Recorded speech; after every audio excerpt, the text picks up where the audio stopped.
Hello everyone, my name is DJ, and today we're going to be looking at one of the most controversial games in the WWE franchise, WWE2K26. We are 4 months from the release date of 2K26, and what we want to find out today is this game worth buying? Were we too harsh on this game when it released, or were we just right? Let's start with the positives. WWE2K26 is the next installment in the WWE2K franchise, and the franchise itself has been very controversial, with some fans not necessarily being happy with how the 2K products are. Now, in light of that, one of the strongest factors of WWE2K26 has been the gameplay, according to most people. So now, DJ has taken a look to see, is this the truth? Is the gameplay as strong as everybody says it is? I'm in the middle. Now, hear me out here for a second. The gameplay itself is not much different from 2K25 or 2K24.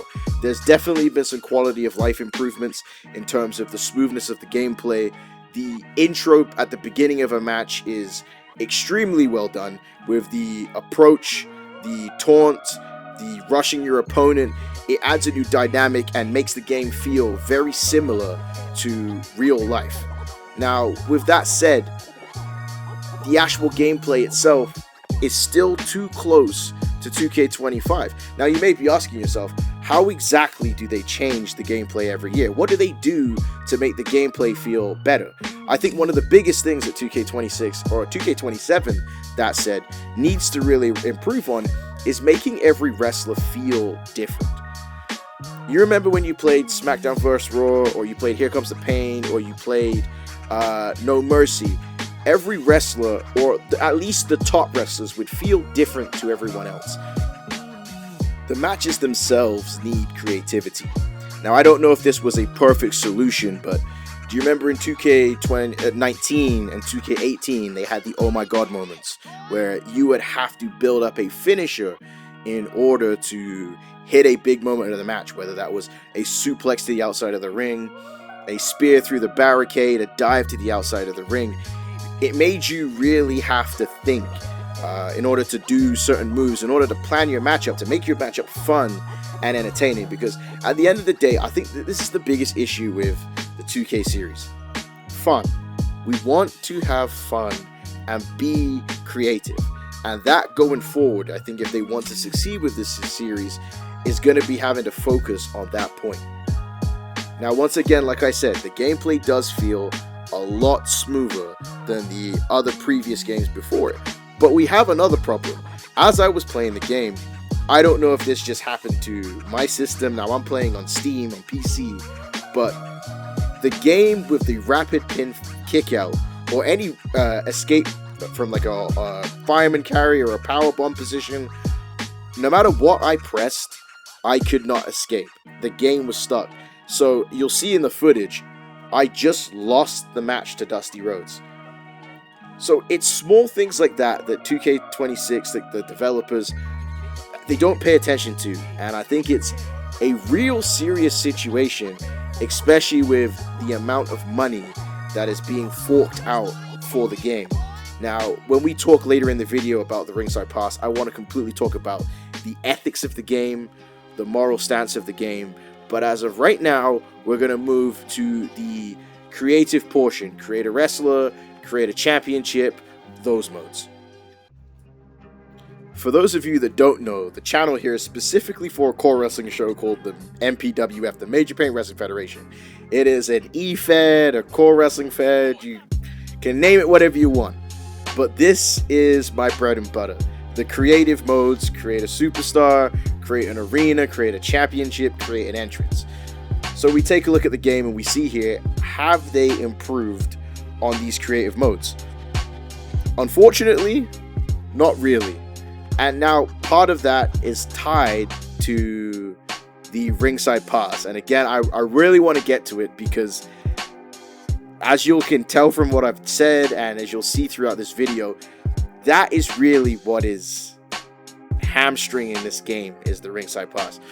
There is a lot more creative options to make your player look better, as you can see here in the footage. Like, you can change their body better than you were in the last 2 games. There's a lot more options. The problem is they're all locked. You have to complete the ringside pass for anything. The game is very bare bones without finishing the ringside pass. Now, again, somebody might be saying it's like, well, that's the whole point of the video game. But no, I mean, like, if you start the game, there's like nothing. There's like 40 wrestlers. There's less creative options that you had in the previous games, whether that be hairstyles, whether that be clothes, whether that be entrances, music.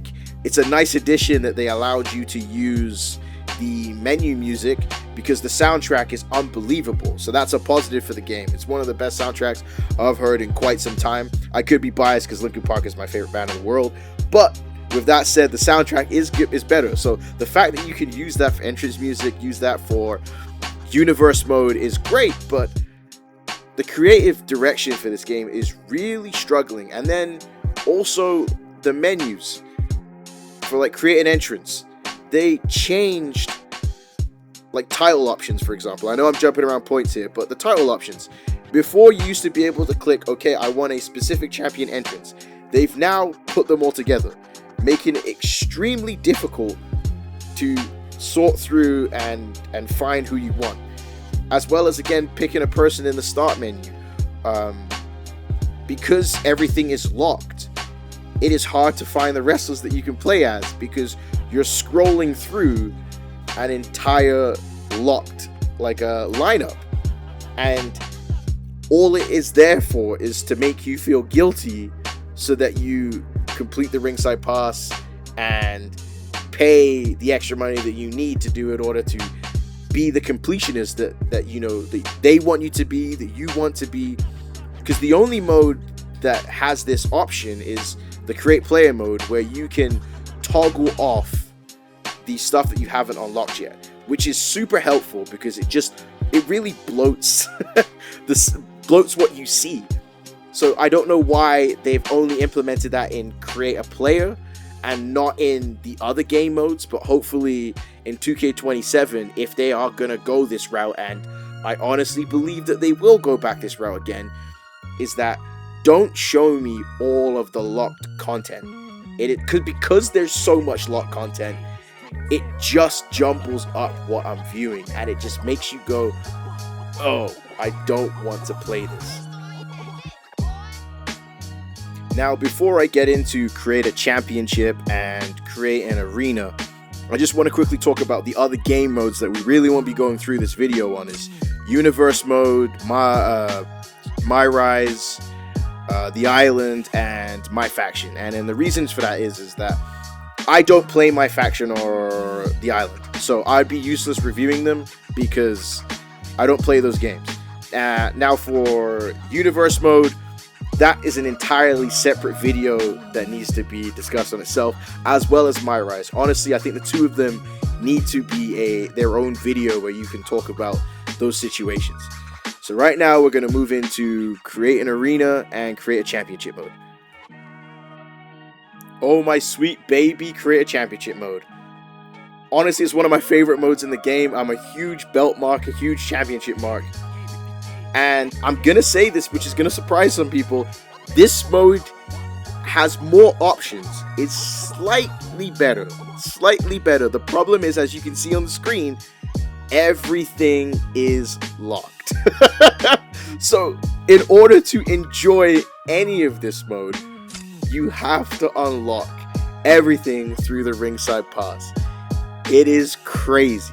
It is crazy. They give us a couple more options, but still, like, especially with mods, you would think that there would be a more in-depth mode. They'd be able to really create your own custom championship belt design, but we still haven't got there yet. And quite honestly, this is the first time in like 6 years that 2K have really changed anything in create championship mode. So for that, I'm grateful for, because even just having the template of the NXT UK Tag Team title is something that we didn't have in the previous games, and that belt has been expired from WWE for like since the pandemic. So like literally like 6 years we haven't had this championship, and now it finally makes its way as a template on a Creator Championship belt mode. So there is a slight improvement to the mode, but again, it runs into the same problem we've been having, the ringside pass. Now, with that said, we're going to move into Create an Arena mode, which that needs a little bit of TLC, folks. In terms of creative modes, I think that Create an Arena could be the most played creative mode from anyone, because we'd love to create our own arenas, create our own shows, whether that be our own individual creation, whether that be AEW, whether that be New Japan, Ring of Honor, Def Jam Vendetta, create a damn Black Myth Wukong game within the game, an arena within the arena if you want, you know? But they haven't changed this mode. This is the new feature, is that they've given us WWE ring aprons, which is great, I guess, but like, the fact that we have so many different arenas through MyRise, like the Club UK arena, like the LAW arena, and we can't even get a template of those different arenas. The Clash of Paris, the Saudi Arabian arenas, they have all these different templates and we don't get to use any of them. It makes no sense as to why we're being held back from the full access of the game. Like we want to play the game, we want to experience this at the best it can be, and you simply aren't allowing us to, and that's really, really frustrating, because I know people have said it before, and now even getting to play this game myself, there's so much potential here, so much potential that this could be a tremendous game. We didn't even touch on it. 200 core slots is incredible, right? But community creations is a waste of time without no crossplay. So you have 200 core slots, and like for me, for my show, it's 200 people I can create individually from my brain. But other people, they come from work, or they got like finals or studying and stuff like that. They just want to come home and play the game. They just want to create their AEW universe. They just want to create WWF from '94. They want to create Smoky Mountain Wrestling right here on the game, but you can't download cores on community creations because, once again, how could you download a core when everything is locked? The ringside pass strikes again.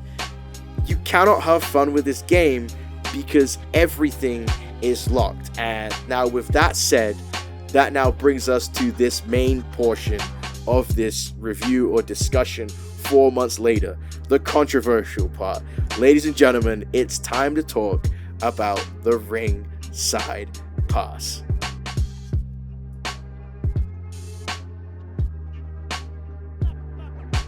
"2K, what have you done to the game that I love?" Now, one of the biggest talking points before this game came out was the fact that everyone struggles for content once the game cycle gets into its later stages in a 2K game.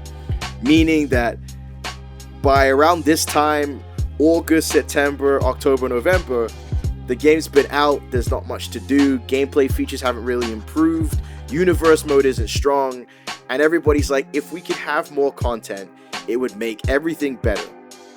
So 2K has decided that the ringside pass system would be the perfect way for us to get more content. The problem is, microtransactions never work. Listen to me. Microtransactions never work. The big issue with this 2K game, and I think the series going forward, is that there is a clash fundamentally in how the consumers playing the game feel about the game, and how the developers in 2K see the game. When we play 2K, we think of having fun, living out our dreams or fantasies. 2K sees money. It is dreams and fantasies versus money. Now, this all began way back in 2K23, I think, when they first introduced My Faction. I talked about it on my previous video. My Faction was almost the beginning of the end, because at the end of the day, regardless to how I feel about My Faction, regardless to how anybody else feels about My Faction, for 2K, if somebody plays my faction and puts a single cent into that game more than what they paid for the original price, they have made more money. So when we're sitting here and we're going, hey man, I don't like this game mode, this game mode isn't for me, 2K is going, well, if we sold 2,000 copies of 2K24, for example, and we sold 2,000 copies at $60, we just made $120,000, right? Now, if 100 of those 2,000 people spent an extra $60 in my faction, they've made an extra $6,000, making them go $6,000 over the usual profit that they make for the game. Which means no matter if one person spends extra money on those game modes, they make more money than they did before. So for them, it is a non-negotiable. That's why they brought in the island, because for creative players, that's what we play the game for. So they go, we will give you the option to be creative. You gotta pay for it though, because you won't play my faction. So because you won't play my faction, we'll give you the island. We'll try and make the island as close as we can to My Rise, because that seems to be the correlation. My Rise players, create players, they play the island, and then they make extra money. The problem is, creativity cannot be bought. And that is the underlying magic of these video games. The underlying magic of the wrestling games. Wrestling games are not quite a sports game. They're not quite NBA 2K. They're not quite FIFA. They're not quite a fighting game like Street Fighter or Tekken or Dragon Ball Z Sparking Zero. It's the creativity of these games that makes it special. And then when you introduce the ringside pass, you now put an anchor on the creativity in order to make profit. So the point I'm getting at here is, with the ringside pass being implemented, you have to take away content because there's not enough content to go around. Because the game developers themselves struggle with gameplay mechanics, struggle with creativity on their side, the only way that they can make us feel like there's something here is to restrict us. That's why when the game first came out, they had put the DLC characters at the end of every 10 spots in the tiers, because there's 40 tiers. Which was insane because you already paid for those DLC wrestlers, and now you're having to grind to unlock them. But that's the problem, and it's what I've been talking about throughout this whole video. And I'm not the only one, you can see it in every other videos talking about 2K. They haven't figured out how to make the game itself creative and exciting. And now they've put themselves in a very, very dangerous position with 2K27 and 2K28 going forward. Because now they were forced to put the DLC wrestlers at the beginning of the ringside pass. And now as you go on the ringside pass, you can see there's nothing there. All it is my faction points, island points. That's it. So if you don't play those game modes, you're getting nothing. You're spending extra money on nothing. Now, the way to combat this, if they have to go for this ringside pass, is to make this game like Fortnite. It has to be free. I used the example of $60 earlier. This game, unfortunately, is not worth $89 Canadian for the standard edition. And as I talked about before, everything's locked. There's nothing in the standard edition. Like, you get absolutely nothing. And if you were to complete the game and just to do the free ringside pass stuff, you only unlock stuff that you've already unlocked on previous games. That's it. There's nothing new on there. I think, maybe Kane. But again, Kane was on 2K15. So literally, like, with the 2001 strap, literally there's nothing that you get that you haven't paid for before. Now, on top of that, as we talked about before, the actual game editions, like the Monday Night War edition, the, whatever, the Triple H edition, like egregious prices, like $200 for what? For what? Right? For access to unlock the game. So they've tried to convince you that you are going to feel good. That's why everything they show you visibly that it's locked, that you feel like you're doing something. But like I said, they made the mistake. They jumped the gun way too quickly. This game should have still had the regular DLC cycle, but they should have had the ringside pass that implemented in a little bit of things with like a 2-tier system for each season, with 20 tiers, and then you could slowly get different things. That would have eased people into the ringside pass, but them going straight to profit, straight to making as much money as possible, I can't in good faith recommend this game to anyone. Even with the gameplay improvements, even with the graphical improvements, I cannot recommend this game to you. It is crazy. $200 for a game that is unfinished, and in order to finish it, you either have to spend hours playing through the game and grinding through the game, or spending a ton of money. 4 months later, it is still ridiculous, and I pray that this is the end of the ringside pass, but I 100% don't believe that that is going to happen. And I'm hoping that what I just stated there is that they scale back with the ringside pass.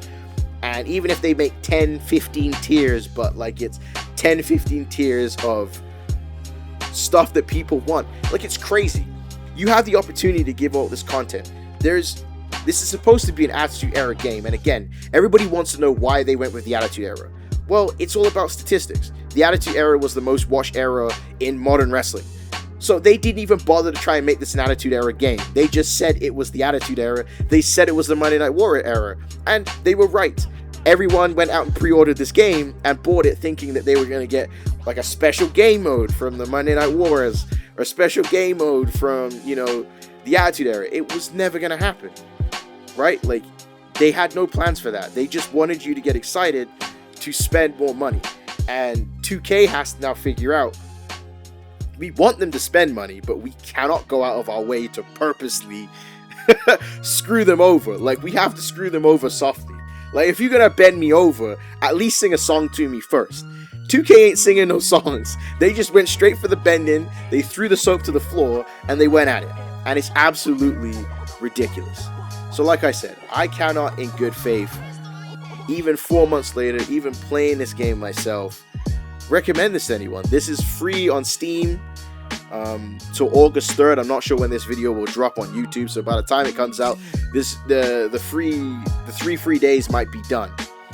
But yeah, unless I get a copy of this game free, I can't spend money on it, because even still, again, even if you bought this on sale and you bought this for $54.99 Canadian on sale, in order to unlock everything, you now still got to spend another $70. So no matter how you cut it, you have to spend a ton of money. And that's ultimately and unfortunately all this game is about, and all this game is going to realistically be known for, is a 2K cash grab, when it's a game that has a ton of potential to be one of the best 2K games that we've ever seen. Somewhere underneath, there is an unbelievable 2K game. I don't think 2K themselves is a bad developer in the sense that they can't create a good game. I just think that for them, it's profit over everything. That is all they care about. And that is the fundamental problem, is that for creative fans, profit doesn't work that way. For 2K, for profit, creative fans don't work that way. So we're at a blockhead. We are at a cross paths, and the future of 2K video games for wrestling is going to be interesting to see, because what's the gimmick going to be for 2K27? What are they going to do that's going to make people go, forget everything that happened in this last game, I'm going to buy it? Probably the Ruthless Aggression Era mode is probably what they'll advertise the next 2K27 as. The question is, will it actually be a Ruthless Aggression Era game? Or will it be Ruthless Aggression Era in name only, so that you spend money for the game? It's like the pre-orders. So you pre-order the game for early access and it doesn't work. There's a ton of bugs, right? Like you're pre-ordering the game to test it for them before the actual release date. Like it's so frustrating because, like I said, I've been playing these video games, folks, since Warzone.